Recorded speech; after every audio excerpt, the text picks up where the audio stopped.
There are three philosophical reasons that I don't trust Muhammad. First point, you will notice that the miracle of Christianity is Jesus Christ. And you don't have to speak a particular language to hear about Jesus.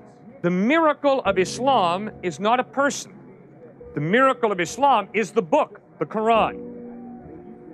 But when you begin to study Islam, what you begin to realize is the only way you can truly appreciate the miracle of Islam is by reading it in Arabic. My philosophical problem with that is, why all of a sudden, when God reveals himself very wonderfully in an open way in Jesus, does he suddenly say, the only way to get my clearest revelation is by learning Arabic? That prophets were sent to all the nations in the world to spread the word of Islam. It says that in the Quran. And another thing, the Quran is not the word of Muhammad, it is the word of God. Thank you. It's the word of God, that's right. But it was written by Muhammad. It was not written by Muhammad. Who wrote it? Muhammad was illiterate. He didn't know how to write or read. Who wrote it? It was the word of God, it is divine word. You see? It's every single time. They're very consistent. I appreciate it. All right? It is the Word of God, and they're very passionate about it. I respect your passion. There's no way you can rationally have a conversation with that. The same way, if you ask me, why do you believe the Bible's the Word of God? And I look you in the face and I say, because it's the Word of God.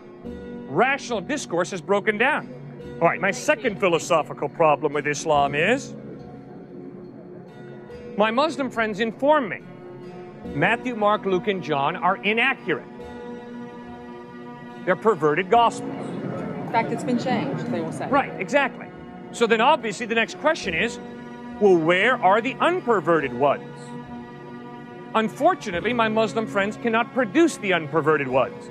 Instead, what my Muslim friends ask me to believe is that a revelation that Muhammad had 500 years after Jesus, which obviously means Muhammad never met Jesus, that book, the Quran, is a more accurate presentation of the historical Jesus than the Gospels written by the eyewitnesses. Well, I'm sorry. Whenever I want to study an historical person, I don't go running to a guy who lived 500 years after the fact. I want to go to the eyewitnesses. I'm not going to trust Martin Scorsese to be my primary source of information about Jesus. Martin Scorsese never met Jesus, neither did Cecil B. DeMille. I'm going to go back to Matthew, Mark, Luke, and John, who live in the first century, to be my primary source of information about Jesus. Third point. My third philosophical problem with Islam is, my Muslim friends have great respect for Jesus. In fact, my Muslim friends respect Jesus far more than the typical American does. My Muslim friends believe that Jesus was born of a virgin, that he ascended to heaven, and that he's coming back a second time.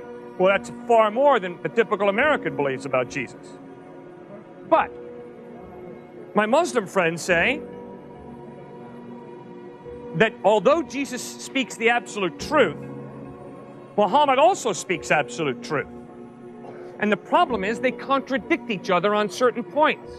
You cannot have A be absolute true and then B be absolute true if A and B contradict each other.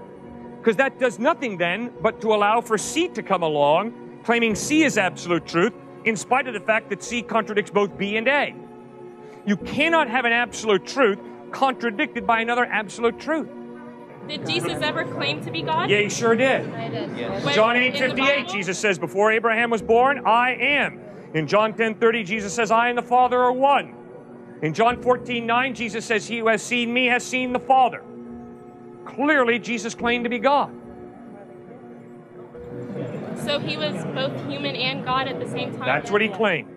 Maybe he was a lunatic, but that's what he claimed. He wasn't a lunatic. He was a prophet. Well, he claimed to be God in human form, which means he's more than a prophet. He's God in human form.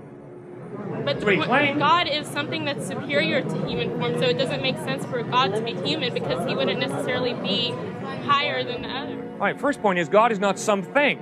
The Bible insists that God is someone, a personal being. And it's totally possible for a personal being who's the creator to humble himself and become a human being.